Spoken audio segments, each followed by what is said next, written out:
The story of Amina, the warrior queen of Zaria, begins not with her triumphs or legendary conquests, but with the land she came from, an ancient and proud kingdom in what is now northern Nigeria. Zaria, a city-state within the Hausa kingdoms, was already rich in culture, trade, and military tradition when Amina was born, likely in the late 16th century. Yet, her name would come to represent not only the heights of Zarian power, but also the spirit of a warrior ruler whose legacy would echo through the centuries. Born to King Nikita, a ruler known for his strategic acumen and military prowess, Amina's early life was shaped by the complex political landscape of the Hausa states. The kingdom of Zaria, in particular, had long been at the crossroads of trade, culture, and conflict. Located on the Sahelian savanna, it was a place where the great caravan routes converged, and merchants from distant lands, including the trans-Saharan traders, brought goods, knowledge, and ideas. As a young girl, Amina was exposed to this rich cultural tapestry, one that included not only her native Hausa traditions, but also the influences of Islam, which had gradually spread across West Africa through trade and conquest. This cultural exchange made Zaria a vibrant center for both intellectual and military development. Though the specifics of her early life are sparse, we can infer that Amina's childhood was far from ordinary. Raised in a royal court steeped in the customs of war, diplomacy, and leadership, Amina would have been immersed in the stories of her ancestors, great kings and queens who ruled the land with both wisdom and strength. Her father, King Nikita, was a central figure in shaping the kingdom's military and political strategies. His influence on Amina was profound, and it is likely that from a young age, she was trained in the arts of governance, military strategy, and the intricacies of court life. It is said that Amina's beauty was as renowned as her intellect, and her presence in the court was felt deeply by those around her. But her beauty, much like the wisdom of her lineage, was a tool that would serve her just as much as her military prowess. While many young women of royal blood were often expected to remain in the background of courtly affairs, Amina was anything but a passive figure. She was determined to be more than just a daughter or wife in the traditional sense. She was keenly aware of the political landscape of her kingdom and beyond, especially as Zaria's fortunes and security were inextricably linked to the military prowess of its rulers. As Amina matured, she began to show an early interest in warfare. This was not merely a fascination with battle for battle's sake, but a reflection of the larger political and social reality of her world. The Hausa city-states, like Zaria, were often engaged in rivalries and conflicts over trade routes, territory, and political influence. Zaria's neighbors, such as Kano, Katsina, and Gobir, were either allies or rivals, depending on the shifting tides of power. But in an age where a ruler's strength was measured by the size and competence of their army, it was essential that the future leaders of these kingdoms, regardless of gender, were prepared for the demands of warfare. In the context of this competitive world, Amina's ambition and resolve were not out of place. Yet, the path to power for a woman, even one of royal blood, was not simple or assured. The traditional roles for women in most of the Hausa states were largely domestic, with a focus on marriage, family, and the occasional role in diplomacy or defense. Women rarely held military command, and the prospect of a woman leading an army was unheard of, especially in an era when power was almost exclusively in the hands of men. But Amina's destiny was shaped by more than tradition. It was shaped by her father's teachings, the influence of her court, and the shifting dynamics of the region's political landscape. Upon the death of King Nikita, Amina's path to leadership seemed inevitable, but not without its challenges. Her brother, who succeeded their father, was initially recognized as the new king of Zaria, but it was Amina who gradually began to emerge as the true force behind the throne. She was not content with simply being a royal sister in the background. Her ambition was clear. She wanted to rule Zaria, not as a passive consort, but as an active, engaged leader in her own right. It was at this juncture that Amina's journey as a warrior queen truly began. With her brother's reign in place, Amina was appointed to key military and political roles, including that of a general. This was, at the time, a revolutionary step in the history of the region. For a woman to hold such a title and command a military force was unprecedented in the history of the Hausa states. But Amina was not deterred by the skepticism that surrounded her. She understood the need for strong leadership and military prowess if Zaria was to thrive in a world of constant conflict. What set Amina apart from others was her brilliant military mind and her ability to inspire loyalty in her soldiers. Under her leadership, Zaria's army began to expand its territory. She was not merely a ruler in name. She actively led her forces into battle, showing her soldiers that she was willing to fight alongside them, not just command from a distance. Her military campaigns took her far beyond Zaria, into the neighboring territories of Gobir, Kano, and Katsina, where she extended Zaria's borders and ensured its dominance over the region. The military strategy Amina employed was a mix of traditional tactics, learned from her father, and innovative approaches that set her apart from other rulers of the time. Her campaigns were carefully planned, often using surprise attacks and alliances with other smaller kingdoms to destabilize her enemies. Her use of cavalry, especially the famed horsemen of Zaria, was a key factor in her successes. The strategic placement of fortified camps and her ability to mobilize large, well-coordinated armies were critical to her victories. But perhaps most importantly, Amina's military success was also due to her ability to inspire fierce loyalty in her troops. Her reputation as a fearless leader, who was unafraid to face battle head-on, solidified her status as one of the greatest military minds of her time. Amina's military success was more than a series of conquests. It was the foundation for a new era in Zarian history. Under her leadership, Zaria became one of the most powerful kingdoms in West Africa, a state whose influence extended far beyond its borders. Her reign ushered in an era of prosperity and military dominance that would last long after her death. But even more than her military prowess, it was Amina's vision for Zaria that set her apart.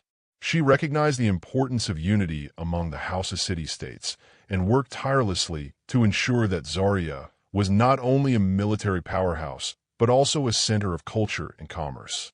This chapter marks only the beginning of Amina's story, one that will reveal the challenges, sacrifices, and triumphs of a woman who defied the conventions of her time. From the beginning, she was more than a queen. She was a ruler in every sense of the word, a warrior who shaped the future of her kingdom and her people. As we move forward, we will explore the ways in which Amina's early life, her upbringing, and her ambitions converged to form the legend that would endure for centuries. The story of Amina's rise to power cannot be understood without examining the turbulent times in which she lived. Zaria, like many of the Hausa city-states, was caught in a constant struggle for dominance in West Africa's intricate web of rivalries, alliances, and shifting borders. Following her father's death and her brother's ascension to the throne, Amina's ambitions for Zaria's future were clear.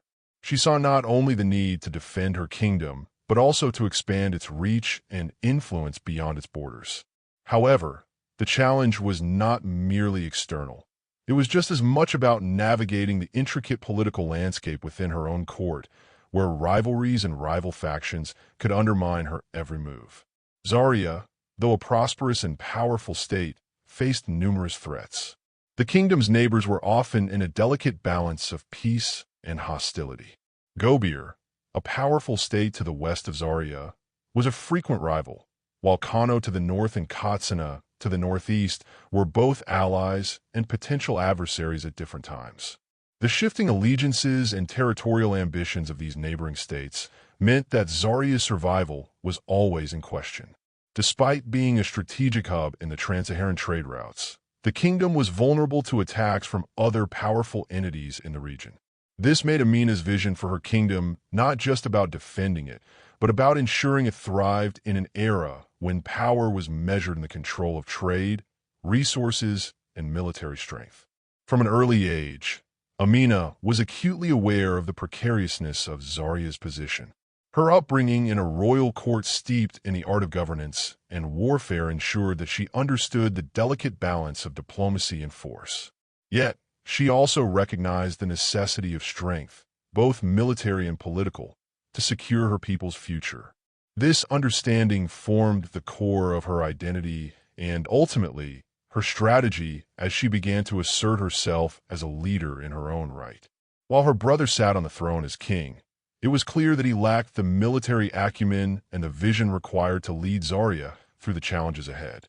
His rule was marked by an increasing dependence on others, especially Amina, despite her royal status, found herself in the unusual position of advising her brother on military matters. Though she was not officially the ruler, Amina's influence in court was undeniable. Her understanding of warfare, honed by years of observing her father and preparing herself for leadership, gave her a sense of purpose and direction. Yet, even with all her intelligence and ambition, Amina was still bound by the structures of the time, which dictated that a woman could not ascend to the throne of Zaria. Her opportunity to seize power would not come easily. Even as she played an active role in Zaria's military strategies, her ambitions often clashed with the expectations placed on her as a woman. The very notion of a woman leading an army was, at the time, considered anathema to the norms of her society. Leadership in Zaria, as in most of the Hausa city-states, was traditionally a male-dominated sphere.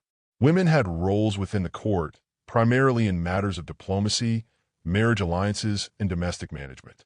However, the position of military commander or ruler was almost always reserved for men. This created a tension in Amina's rise, a tension that would only grow as she fought to define her own place in history. The kingdom of Zaria's military strength lay in its cavalry and its reliance on the powerful, well-trained horsemen of the region. As the kingdom expanded and came into contact with other kingdoms, the need for strategic military leadership became more pressing. It was here that Amina's talents as a military strategist came to the fore. Although she was not officially in command of Zaria's armies, Amina's experience and insight were invaluable. Her sharp intellect and deep understanding of the complex relationships between the various city-states made her the perfect strategist for Zaria's growing military ambitions. In the years following her father's death, Zaria faced multiple incursions from neighboring states, particularly Gobir. These incursions were not mere skirmishes, but full-scale military confrontations that threatened Zaria's very existence. Gobir, seeking to expand its influence, launched a series of attacks on Zaria, hoping to undermine its position in the region. Zaria's response, at first, was defensive, but Amina, ever the shrewd observer, recognized that her kingdom could not simply react to the actions of others. It had to take the initiative. She began to gather a small but loyal group of soldiers, men and women who believed in her vision and were willing to fight for Zaria's future. These soldiers would form the core of her army in the years to come. It was with them that she would begin to challenge the established norms of the kingdom. She knew that her military success would not come without sacrifice. To win her people's respect, she would need to prove that she was more than just a royal daughter. She had to demonstrate that she was a capable leader who could lead them to victory. Amina's first major campaign came against Gobir. Despite the traditional expectations of her role, Amina led her forces into battle, riding at the front of her troops. Her reputation as a fearless leader began to grow, and her presence on the battlefield inspired her soldiers to fight with unmatched fervor. The campaign was a turning point for both Amina and Zaria. The success of this military campaign not only solidified her position as a military leader, but also signaled to her enemies and allies alike that Zaria was a force to be reckoned with. The victory over Gobir marked a crucial moment in Amina's career, but it also set the stage for her later successes. She was no longer seen as merely a princess or the sister of the king. She was now a leader in her own right. Her role in the kingdom's military strategy was unquestioned, and her ability to lead her troops to victory against a powerful rival earned her the loyalty of both the nobility and the common people. Amina's military prowess, combined with her intellect and political savvy, allowed her to navigate the complexities of court life and the shifting allegiances of the Hausa city-states. As Amina's influence in Zaria grew, so did her ambition. Her success in battle gave her the momentum to pursue her larger vision for the kingdom. She knew that Zaria's future would depend on more than just military conquest. It required a leader who could unite the various factions of the kingdom and build lasting alliances. Amina's ability to blend diplomacy with military strength would be the key to her future successes. At the same time, Amina's rise to power was not without its challenges. Her gender remained an obstacle for many, particularly in the court where traditional views held sway. Despite her military successes and growing popularity among the people, she continued to face resistance from those who felt threatened by her nonconformity. But Amina's determination, shaped by years of navigating a world dominated by men, drove her forward. She would prove that her strength was not just in her sword arm, but in her ability to unite, lead, and inspire.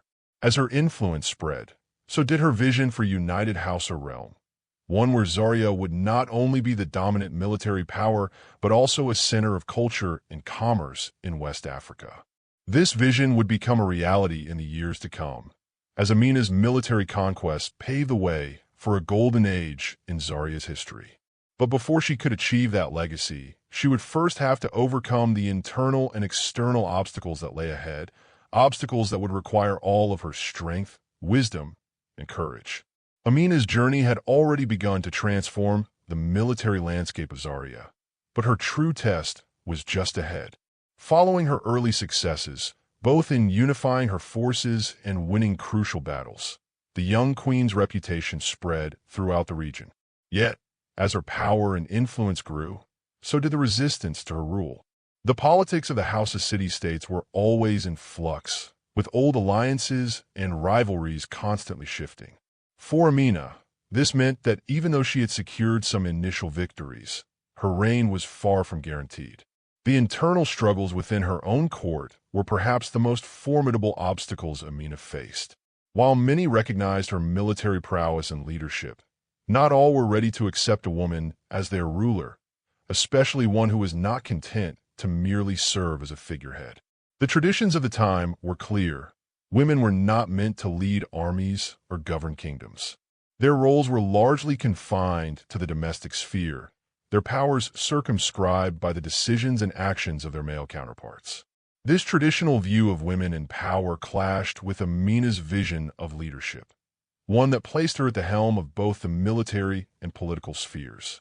This tension within the court was further exacerbated by the ambitions of various factions vying for power. Her brother's reign had left Zaria in a precarious position, and while Amina had served as a military advisor, the real question was whether the court would accept her as their monarch. There were whispers of dissent, voices that questioned whether Amina could be trusted to rule, let alone rule effectively. These voices were amplified by the arrival of foreign delegations, emissaries from rival kingdoms who sought to undermine her position. In the world of West African politics, no ruler could afford to be complacent. Alliances were fragile, and betrayal was always a looming threat. Despite the obstacles within her court, Amina's conviction remained unwavering. She was not a woman who was easily deterred, and the challenges she faced only fueled her determination to solidify her power. She knew that her position as a female monarch was precarious and that she had to prove her worth not only as a leader, but as a force of nature capable of defending Zaria from both external and internal threats. Her first major test came with the invasion of the kingdom of Gobir. Gobir had long been one of Zaria's fiercest rivals, and its king, Nasru, was determined to weaken Zaria's position. Gobir's military might was considerable, and the kingdom had been growing stronger in recent years, making it a formidable foe for any leader, male or female. Gobir's aggressive expansionist policies meant that Zaria would need to fight not only to preserve its borders, but also to ensure that it did not lose its standing as the dominant power in the region. Amina, who had already demonstrated a deep understanding of military strategy, quickly mobilized her forces in response. She called upon her trusted generals and advisors, all of whom were loyal to her vision, and together they formed a plan to repel the Gobir forces. Zaria's cavalry, one of the most formidable in West Africa, was called into action, but this time, Amina knew she needed more than just raw military strength. She needed to outsmart the enemy and strike with precision. The battle that ensued was one of the most significant in Amina's reign. As she led her troops into the fray, she employed tactics that would later become the hallmark of her military genius. Amina used the terrain to her advantage, drawing Gobir's forces into a trap. She had carefully positioned her cavalry along the edges of Zaria's borders, allowing the enemy to believe they had the upper hand. However, once Gobir's forces were deep within Zarian territory, Amina ordered her troops to encircle them. The trap was sprung, and the Gobir forces, taken by surprise, found themselves at a disadvantage. The battle was fierce, with both sides suffering heavy casualties, but it was Amina's strategic brilliance that ultimately won the day. Her ability to read the battlefield, to anticipate her enemy's movements, and to respond with overwhelming force left the Gobir forces in disarray. The victory at Gobir was not just a military success. It was a powerful statement to both her enemies and her allies that Amina was a ruler to be reckoned with. The aftermath of the battle marked a pivotal moment in Amina's reign. The people of Zaria, once divided and uncertain about her ability to lead, now rallied behind her. The loyalty she had already garnered among her soldiers was matched by the newfound respect of the general populace. But this victory, as significant as it was, also exposed the delicate nature of her power. While her military acumen was unquestioned, Amina's position within the court remained fragile. The defeat of Gobir had strengthened her claim to the throne, but it also attracted the attention of those who sought to challenge her rule. One of the most immediate threats came from within her own royal family. Amina's brother, whose reign had been marked by his reliance on Amina's military leadership, began to feel the pressure of his sister's growing influence. Though he had once been her ally, he now found himself at odds with her ambitions. His own insecurity about his leadership, compounded by the pressure from rival factions within the court, led to a series of confrontations between the two. The rift between them widened as Amina's vision for Zaria became ever more ambitious. She sought not only to defend the kingdom, but to expand its borders, to make Zaria the most powerful kingdom in West Africa. Her brother, on the other hand, was content with maintaining the status quo, fearful of pushing the kingdom into further conflict. At the heart of this conflict lay a fundamental difference in approach. Amina saw herself as a leader who could shape the future of Zaria, while her brother was more concerned with maintaining the legacy of their father. The tension between them reached its peak when Amina's brother attempted to undermine her military strategies in favor of more traditional approaches. In a move that shocked the court, Amina decided that her brother's leadership was no longer tenable. She took the bold step of declaring herself the sole ruler of Zaria. The decision to remove her brother from the throne was not one Amina took lightly. It was a move that risked alienating key factions within the kingdom, and it could have led to a civil war. But Amina knew that for Zaria to truly thrive, she needed to lead the kingdom with a clear vision, one that was not clouded by the indecision and traditionalism that her brother represented. Her brother's removal was swift, and though it was met with resistance from certain factions, it solidified Amina's position as the undisputed ruler of Zaria. Her ascension to the throne marked the beginning of a new chapter in Zaria's history. As queen, Amina faced new challenges, but her military successes and her ability to navigate the treacherous waters of court politics had already proven her mettle. Her rule was defined by bold decisions, an unyielding commitment to the welfare of her people, and a determination to expand Zaria's influence far beyond its borders. Amina's reign also marked the rise of Zaria as a center of power in West Africa. Her military campaigns would continue to shape the region, as she forged alliances with other powerful kingdoms while simultaneously strengthening her own army. Her ability to command respect from both her allies and enemies alike would secure her place in history as one of Africa's most legendary leaders. But even as she consolidated power and brought Zaria to new heights. Amina was acutely aware of the fragility of her position. She had fought too hard to secure her throne to let it slip away. As she looked ahead, Amina knew that her journey was far from over. The kingdom of Zaria was hers, but the road to ensuring its continued success would be long and fraught with challenges. The threats that once came from outside the kingdom now found their way into the very heart of her court. Amina's leadership, however, would remain as resolute as ever, for she had already proven that nothing could deter her from her ultimate goal, to lead Zaria to greatness. Amina's ascent to the throne of Zaria was not the end of her struggles, but rather the beginning of a new phase in her reign. With the defeat of Gobir and the removal of her brother from the throne, she had proven her military prowess and cemented her place as the undisputed ruler of Zaria. Yet, the true test of her leadership was now upon her. Amina understood that the legacy of her reign would not be defined solely by military victories, but by her ability to secure Zaria's future, to build on the gains she had made, and to ensure that her kingdom thrived for generations to come. One of the most immediate challenges Amina faced was the delicate task of consolidating power within her own kingdom. Although she had triumphed in battle and silenced the doubts of many, her rule was not universally accepted. There were those within the court who viewed her as an upstart, a woman who had risen to power through force and guile rather than through the traditional means of succession. While Amina had garnered the support of the military, particularly her loyal soldiers, the aristocracy and influential families of Zaria remained more wary of her rule.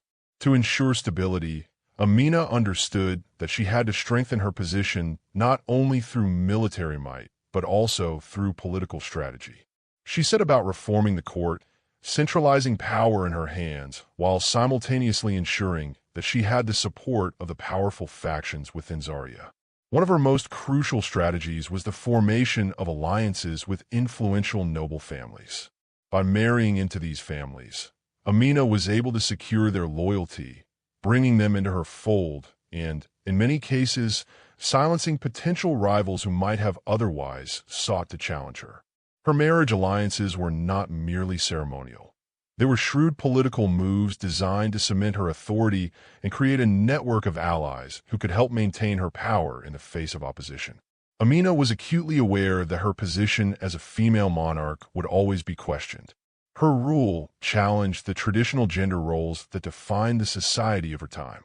To overcome this challenge, she worked tirelessly to cultivate an image of herself not only as a warrior queen, but as a wise and capable ruler who understood the intricacies of governance and diplomacy. She surrounded herself with trusted advisors and generals, men and women who recognized her leadership abilities and were loyal to her cause. These individuals played a crucial role in helping Amina navigate the complex political landscape of the Hausa city-states. As she solidified her power within Zaria, Amina's focus turned outward. She knew that Zaria could not afford to rest on its laurels.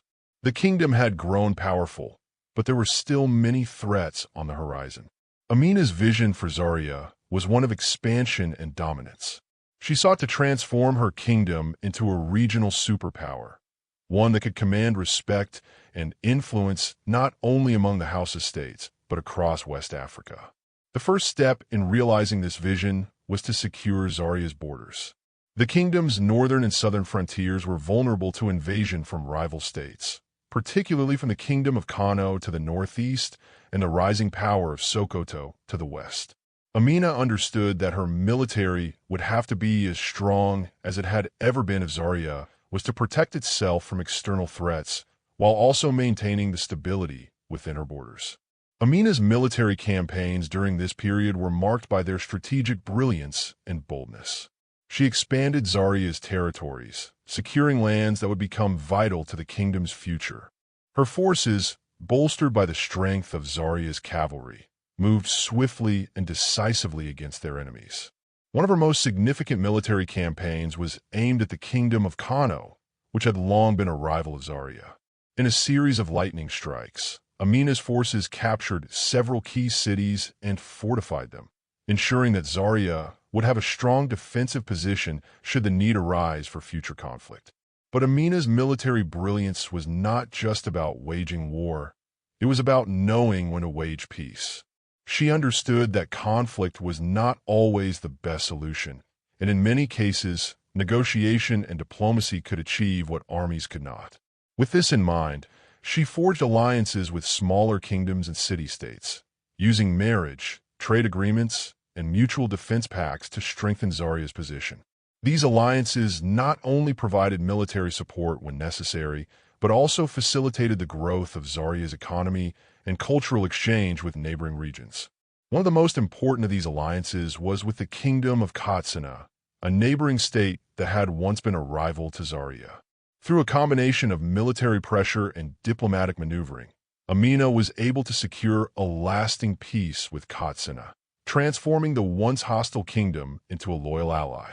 This alliance proved invaluable, both militarily and economically, as the two kingdoms began to collaborate on trade routes, sharing goods and resources that benefited both parties. As Amina's power grew, so did her ambition. She was no longer content with simply defending Zaria's borders and maintaining its position in the region. Her vision was broader. She sought to expand Zaria's influence across West Africa, and to do so, she knew that she had to control the key trade routes that connected the Sahel to the rest of Africa. Zaria's strategic position along the trans-Saharan trade routes made it a key player in this larger geopolitical landscape, and Amina was determined to ensure that her kingdom held the upper hand. Her plans to expand Zaria's influence took her far beyond the confines of the Hausa city-states. One of her most audacious campaigns was aimed at the Kingdom of Timbuktu, a thriving center of commerce, culture, and religion in the heart of the Sahel. Timbuktu was rich in resources, particularly gold, salt, and other valuable commodities that were essential to the West African economy. Amina recognized the importance of controlling such a city, both for its wealth and for its symbolic power as a cultural and religious hub. Amina's forces advanced toward Timbuktu, and though they faced stiff resistance from the defenders of the city, her military strategies, especially her use of swift cavalry attacks and surprise tactics, soon overcame the defenses. The fall of Timbuktu marked a significant turning point in Amina's reign. Zaria was no longer just a powerful kingdom in the Hausa city-states. It was now a dominant force in the wider West African world. But Amina's success was not solely defined by her military conquests. As a ruler, she understood the importance of governance, infrastructure, and the welfare of her people. Under her leadership, Zaria became a thriving cultural and economic center, with markets bustling with traders from across West Africa and beyond. She invested in the development of Zaria's infrastructure, including the construction of fortifications, roads, and bridges that helped connect her kingdom to other powerful states. Her commitment to the welfare of her people was evident in the way she governed. Unlike many rulers of the time, Amina did not simply rely on traditional systems of tribute and taxation to fund her military campaigns. She encouraged trade and commerce, creating a system of fair taxation that supported her military ventures without overburdening the common people. Her rule was one of pragmatic governance, where economic growth, military strength, and cultural development went hand in hand. As Amina's reign continued, she solidified her place in history as one of the most influential rulers in West African history. Her military campaigns, diplomatic alliances, and economic policies transformed Zaria into a powerhouse, both regionally and globally. But even as she secured her kingdom's future, Amina's legacy was also shaped by the way she defied expectations. In a world where women were seldom seen as leaders, Amina proved that strength, intelligence, and vision were qualities that transcended gender. Her reign was a testament to the fact that leadership was not about gender, birthright, or tradition. It was about the ability to see beyond the present and shape a future that would endure for generations. The years following Amina's rise to power were marked by an era of profound transformation for Zaria, and with each passing year, her influence continued to grow. While her military conquests were vital in establishing her as one of the greatest leaders of her time, It was her unyielding vision for the kingdom and its people that set her apart. Amina's reign was not only defined by the expansion of Zaria's borders, but also by the way she reshaped the very fabric of the kingdom. Under her leadership, Zaria became a thriving center of power, culture, and trade. Yet, despite the accomplishments that were already beginning to define her legacy, Amina's path was not without its trials. As Zaria grew stronger, it attracted more enemies. The expansion of her kingdom and her increasing influence over the region put her at odds with other powerful states. What had once been a series of small-scale skirmishes between neighboring kingdoms now turned into larger, more complex conflicts. The strategic importance of Zaria, situated along the crucial trade routes that connected the Sahara to the rest of West Africa, made it a prime target for both rival kingdoms and marauding factions seeking to control the riches of the region.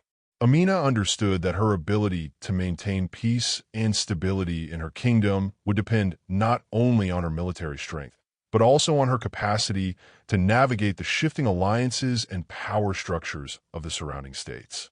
While she had proven herself a formidable warrior, the true test of Amina's leadership lay in her ability to maintain control over her expanding empire. The kingdom was rich in resources, but these very resources became a double-edged sword, attracting more conflict and division. Amina knew that the strength of Zaria's military was not enough to protect the kingdom if its internal cohesion began to crumble. For Zaria to continue its dominance, Amina had to ensure the stability of her people, the loyalty of her generals, and the security of her borders. This required not only military prowess, but also diplomatic finesse. One of the greatest challenges she faced was the growing discontent among certain factions within the kingdom. While Amina had gained the respect of her military, the aristocracy and the merchant classes were more reluctant to embrace her rule. Her ability to forge alliances through strategic marriages and political maneuvering had secured her position, but it also created a fragile balance of power. The nobility, particularly those from the older families who had traditionally held more power, began to grow increasingly uneasy with the changes Amina was implementing. The growing centralization of power in her hands threatened their influence, and some of them began to question whether the kingdom would fare better under a more traditional rule, one less reliant on military expansion and more on the preservation of old alliances and political structures. This discontent within the court began to manifest in subtle ways. Members of the nobility began to voice their concerns in private councils, whispering about the need for a return to the old ways, where power was distributed more evenly among the ruling elite. There were even rumors of secret meetings between rival factions who sought to weaken Amina's authority and restore the kingdom to a more traditional form of rule. But Amina was not one to be blindsided by the undercurrents of court politics. She had spent years cultivating a deep understanding of the complex relationships between the various factions of the kingdom, and she knew that she would have to act decisively to maintain her authority. Her response to this growing discontent was swift and strategic. Amina, ever the tactician, used the same military precision that had served her so well in battle to neutralize her opponents in the court. She employed a combination of diplomatic persuasion and calculated force to bring the dissenting factions into line. Rather than relying solely on her military power, Amina used the weight of her influence to broker compromises and reinforce her alliances with key figures in the court. She worked tirelessly to convince the nobility that her rule was not only necessary for Zaria's survival, but that it was also in their best interests. Amina understood that maintaining power was not just about defeating rivals, but about understanding and addressing the concerns of her allies. At the same time, Amina continued to expand her kingdom, both through military conquest and strategic alliances. One of the most significant of these was her conquest of the powerful kingdom of Kano. Though Kano had once been a rival, Amina saw the potential for cooperation and mutual benefit in an alliance with this kingdom. Rather than engaging in a prolonged war of attrition, Amina chose to approach Kano with a more diplomatic strategy, offering the kingdom a place in the growing Zarian Empire in exchange for peace and cooperation. This move was a testament to Amina's ability to balance military aggression with political pragmatism. Kano, with its rich trade networks and strategic position, became a crucial ally in Amina's quest to dominate the region. The alliance with Kano not only provided Zaria with access to key trade routes, but also strengthened her position in the wider political landscape of West Africa.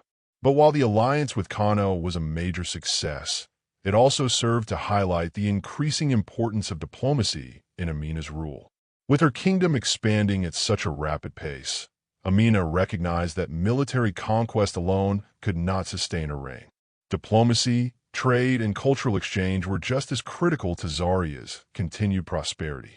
As Amina focused on consolidating her power both within Zaria and in the surrounding regions, she also turned her attention to the internal affairs of the kingdom. One of her most notable achievements during this period was her focus on the development of Zaria's infrastructure. Understanding that a strong and prosperous kingdom required more than just military might, Amina invested heavily in the growth of Zaria's economy. She encouraged trade with neighboring kingdoms and beyond, establishing Zaria as a hub of commerce and culture in West Africa. Her strategic use of resources, including the wealth generated by her military campaigns, allowed her to fund ambitious projects, including the construction of roads, fortifications, and marketplaces.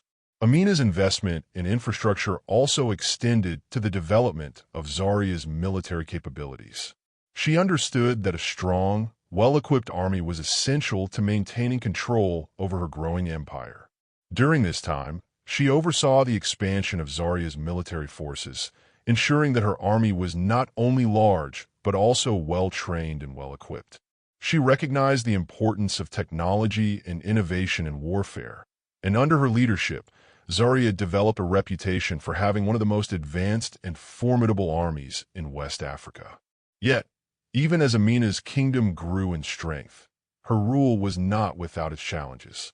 As her influence spread, she had to contend with the complex dynamics of power, loyalty, and ambition that defined the court and the military. Rival factions continued to challenge her authority, and as Zaria's borders expanded, the need for constant vigilance and strategic decision-making became even more pressing. Amina's reign was defined not only by her military successes, but also by her ability to balance these competing forces, keeping the kingdom united, keeping the nobility satisfied, and ensuring the loyalty of her generals and soldiers. As the years passed, Amina's reputation as both a fierce warrior and a capable ruler grew. Her rule transformed Zaria from a regional power into a dominant force in West Africa. But despite her many achievements, Amina never lost sight of the challenges that lay ahead. Her reign was not the story of a woman who simply inherited power. It was the story of a leader who fought to maintain it, who navigated the treacherous waters of court politics, military conquest, and diplomacy with unparalleled skill. Her legacy, built on the foundation of her early struggles and triumphs, would endure for generations. Amina's name would come to symbolize not only the strength of a warrior queen, but also the vision of a ruler who, against all odds, reshaped the destiny of her people. Amina's reign continued to evolve, becoming a powerful testament to her leadership, foresight, and relentless ambition. As Zaria grew in strength and influence, her leadership was tested not only by external threats, but by the very challenges that came with overseeing a growing empire. Her vision for a united, prosperous Zaria was not something that could be achieved through military conquest alone. Amina understood that lasting power was built on a foundation of stability, governance, and the long-term success of the people who lived within her borders. In this new phase of her reign, the queen would face difficult decisions about how to sustain the kingdom's prosperity and ensure its future beyond her own lifetime. The first challenge she encountered during this period was the strain on Zaria's resources. With the kingdom's expansion came the increased responsibility of governing a larger, more diverse territory. The integration of new lands and peoples into Zaria's fold was no simple task. While the military victories had been numerous and the external threats subdued, the task of holding onto these lands required careful governance, especially as Amina's empire stretched into areas that had their own distinct cultures, languages, and traditions. The question of how to govern such a vast territory became central to Amina's rule. One of the greatest tests of her leadership was how she managed these different groups. Many of the newly acquired lands had long-standing rivalries with Zaria, and tensions ran high as people from these regions were integrated into the kingdom. Amina, a pragmatic and wise ruler, understood that sheer force would not suffice in maintaining peace within her newly expanded territories.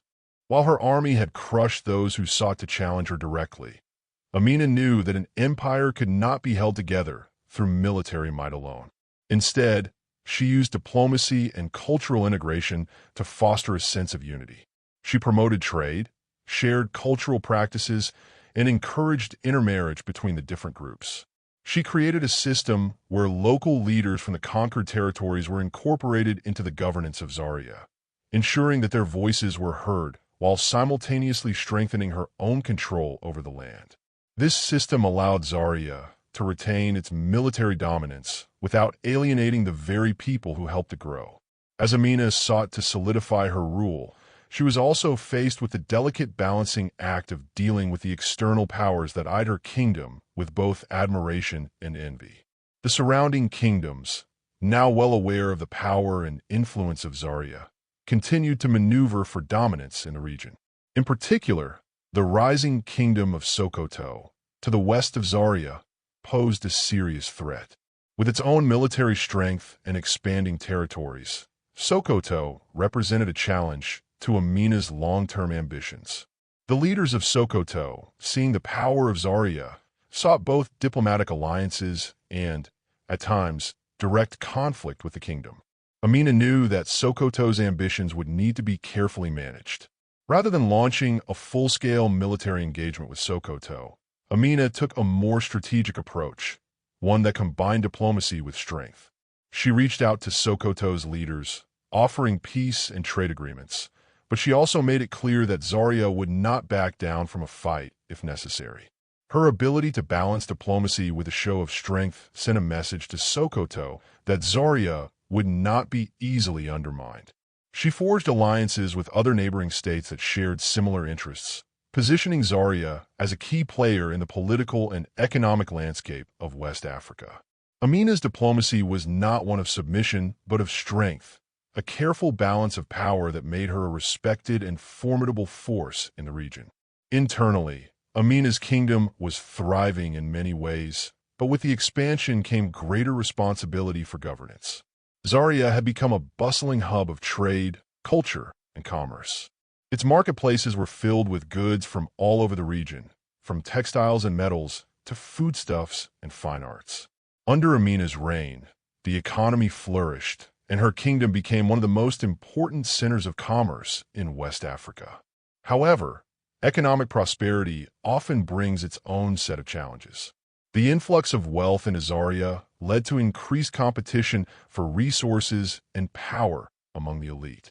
The nobility and the merchant classes, who had long enjoyed a certain degree of autonomy, began to push for more influence over the kingdom's direction.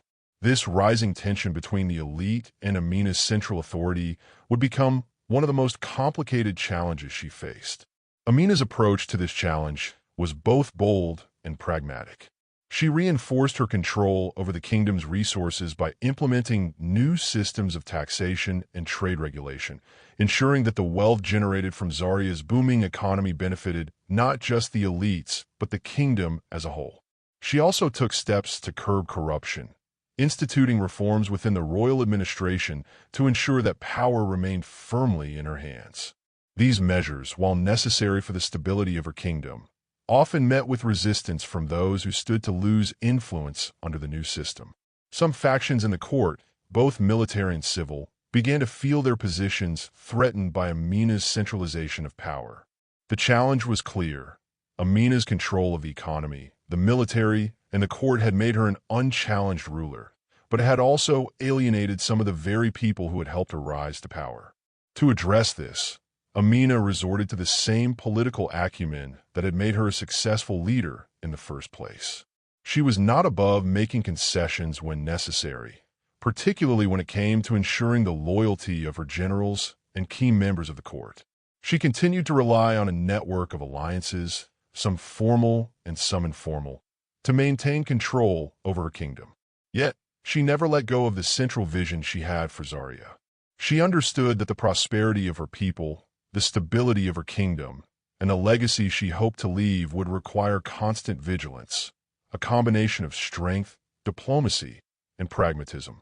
Even as Amina worked tirelessly to maintain control of Zaria, her growing power and the respect she commanded began to inspire admiration from further afield.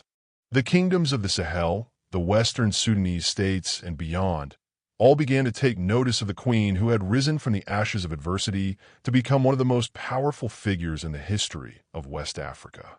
Her military campaigns had not only expanded her borders, but had also cemented her reputation as a fierce and unyielding leader. Yet, despite her fame, Amina knew that her power was ultimately tied to the kingdom she ruled. Zaria's future would depend on the decisions she made in the coming years, decisions that would shape her legacy and determine whether her kingdom would endure or fade into history. Amina's rule, though long and prosperous, was also fraught with internal strife, as those closest to her vied for influence and power. As the years passed, she faced the inevitable pressure that comes with being an unchallenged ruler. The fatigue of constant warfare, the burden of managing a vast and diverse kingdom, and the never-ending push for greater influence all took their toll. Yet, Amina remained steadfast in her resolve. The strength of her leadership lay not just in her military victories, but in her ability to understand the intricacies of power, to balance the competing interests within her kingdom, and to secure the future Zaria. Through diplomacy, military might, and a relentless drive to maintain her kingdom's supremacy, Amina ensured that Zaria would remain a powerful force for generations. Her name, already legendary across West Africa, would live on as a symbol of strength, resilience, and vision. The queen who had faced insurmountable odds and defied the expectations of her time had not only led her kingdom to greatness, but had reshaped the very essence of leadership in West Africa. As Amina's reign continued to shape the destiny of Zaria, the challenges she faced grew more complex and multifaceted. The external threats had been subdued, and the kingdom stood as a dominant power in the region.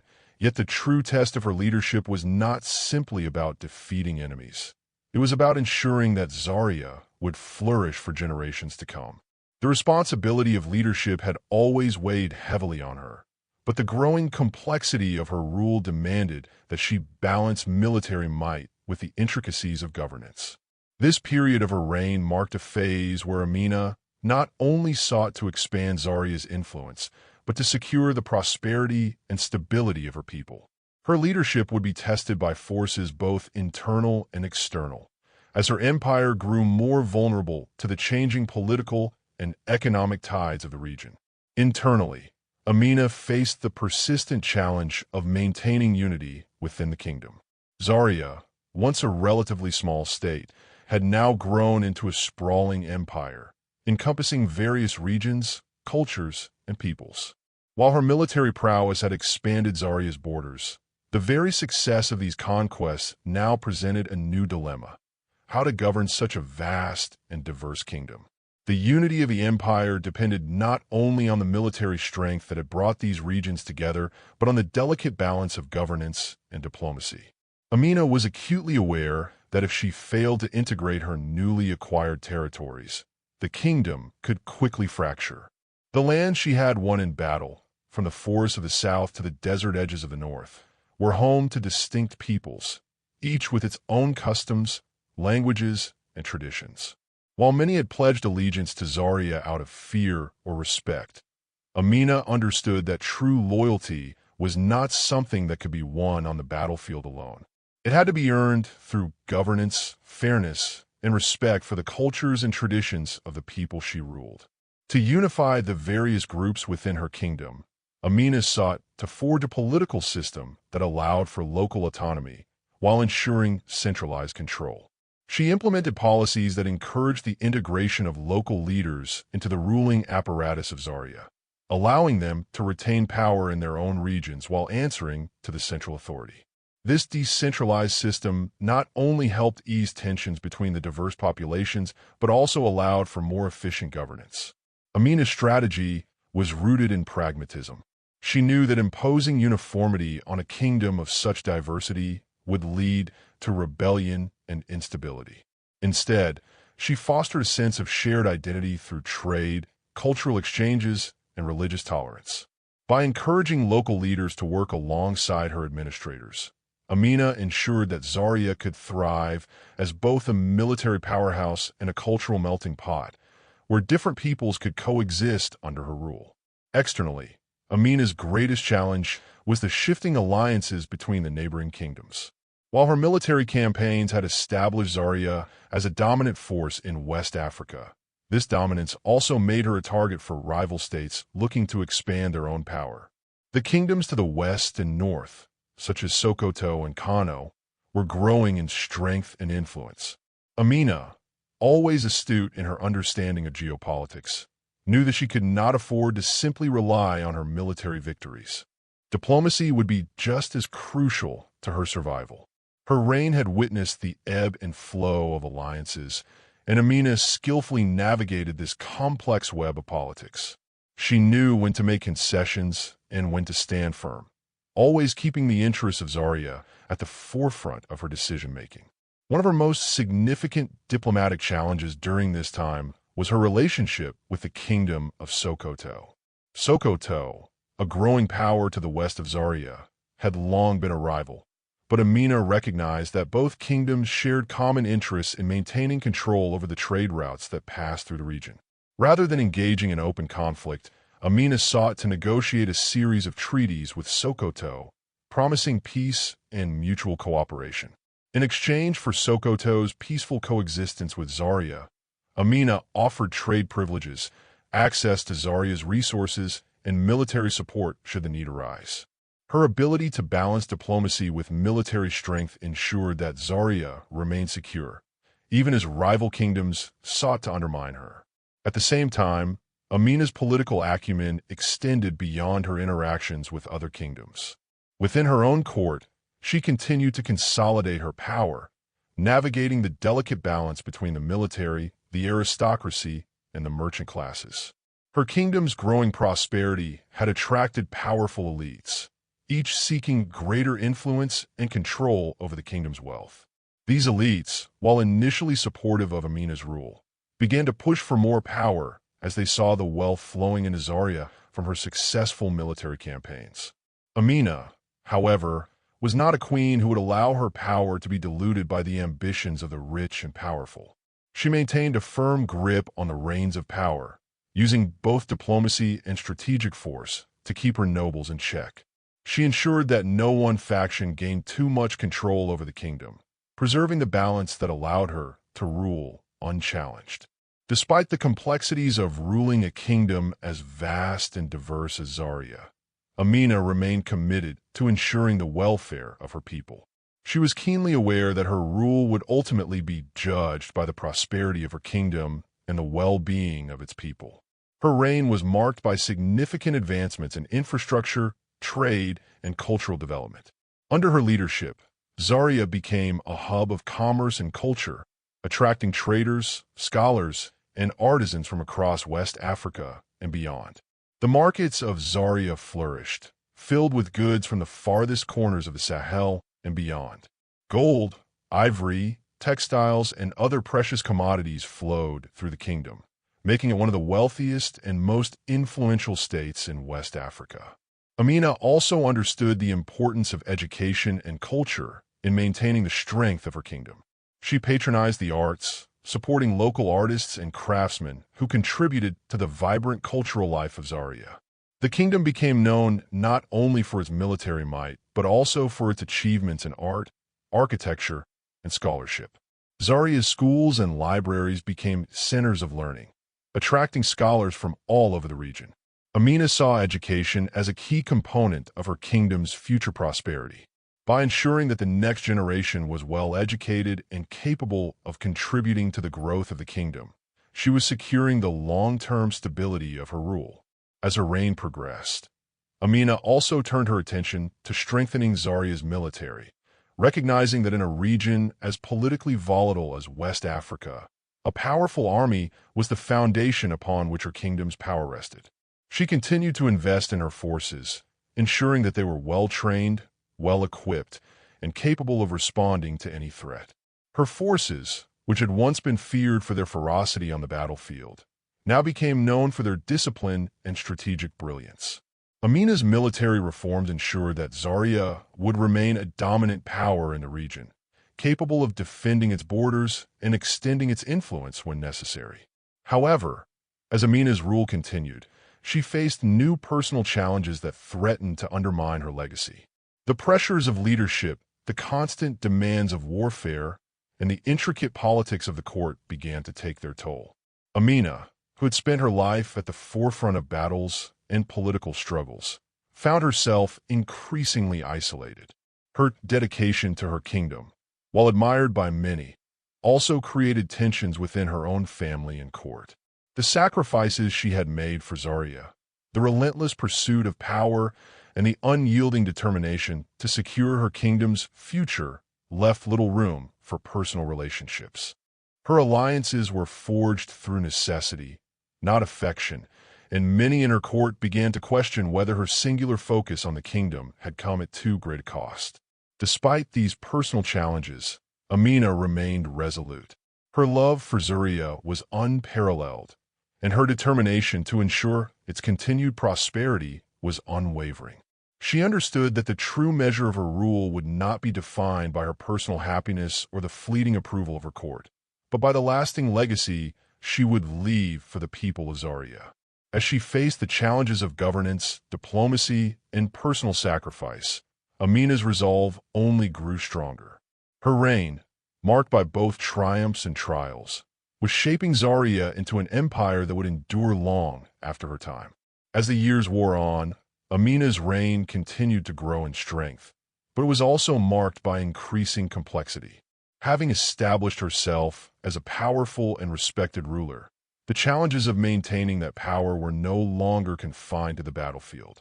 The once clear lines of external threats began to blur as the kingdom expanded its reach, and Amina found herself embroiled not only in warfare, but in intricate diplomatic negotiations that would shape the future of Zaria.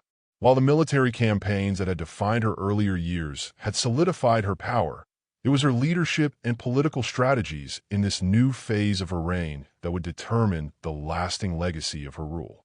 In the court, there was a palpable shift.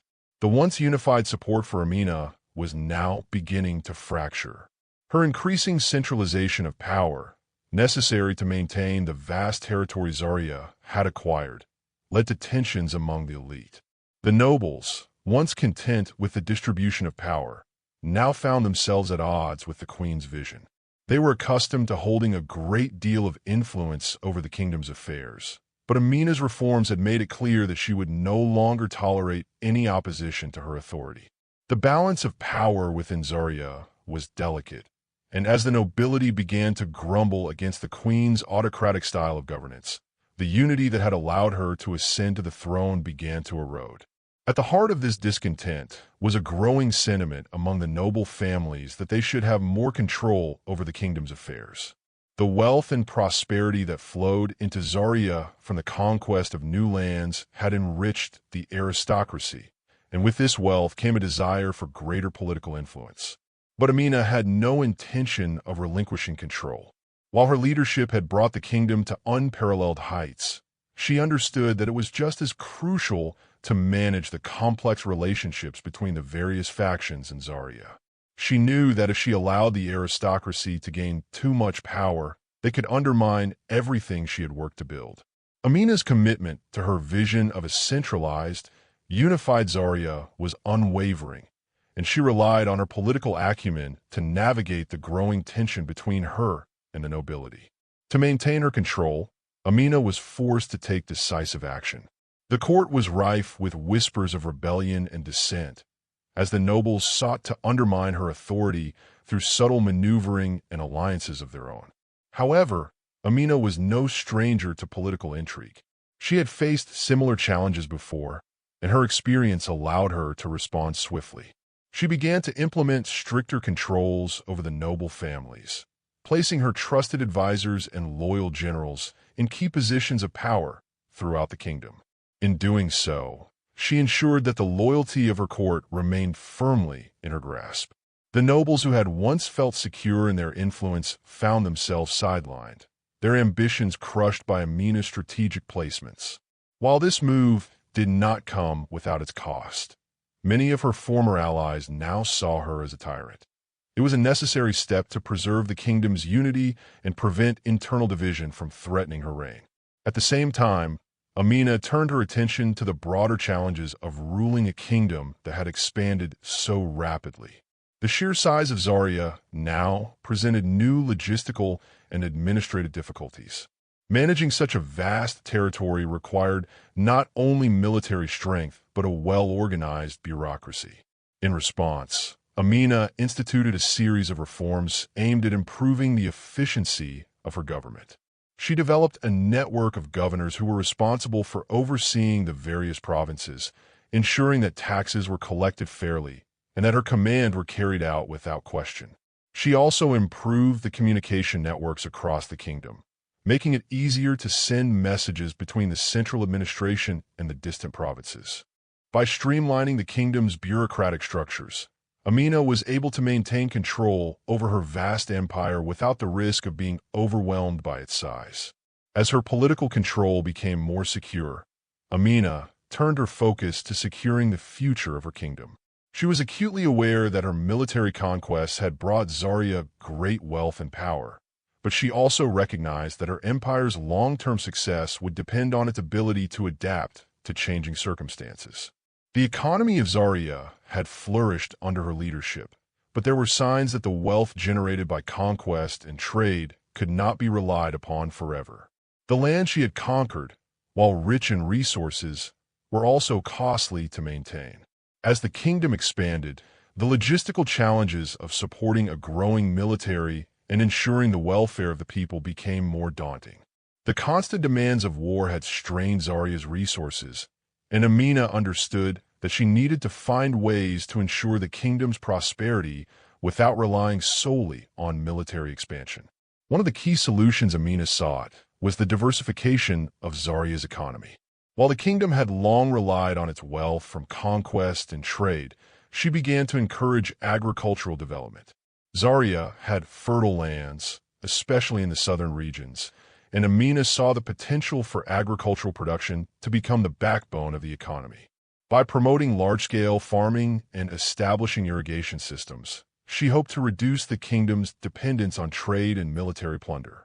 She also introduced policies to encourage the growth of artisanal industries, such as pottery, textiles, and metallurgy, which helped to create a more diversified and resilient economy. Amina's focus on agriculture and industry ensured that Zaria would continue to thrive even when external factors, such as war or shifts in trade routes, threatened the kingdom's prosperity. While Amina's vision for Zaria's future was focused on long-term stability and prosperity, she also faced challenges in preserving her own power. The political landscape was in constant flux, and rival factions within the court and the military were always waiting for an opportunity to undermine her. The continued presence of foreign enemies, as well as the threat of rebellion from within, meant that Amina could not afford to relax. She knew that her kingdom's survival depended on her ability to keep both the nobility and the military in check, while also maintaining the loyalty of the people. As time passed, Amina's reign began to take on a legendary quality. Her name became synonymous with strength, resilience, and wisdom. The people of Zaria viewed her as a ruler who had not only defended the kingdom from external threats, but had also ensured its prosperity through her wise governance. Her military campaigns, though fierce, had always been tempered by a deep commitment to the welfare of her people. While other rulers relied on brute force to maintain control, Amina's strength lay in her ability to balance military might with diplomacy and governance. Despite the many trials she faced, Amina's rule was ultimately defined by her ability to adapt to the changing circumstances of her empire. She understood that leadership was not static, It required constant evolution in response to new challenges. She had risen from being a warrior queen to becoming a ruler who shaped the destiny of an entire empire. Her legacy was not just the territorial expansion of Zaria, but the enduring strength and stability she brought to her people. Amina's reign would be remembered not only for its military conquest, but for the way she transformed Zaria into a flourishing and enduring kingdom, one that stood as a testament to the power of visionary leadership.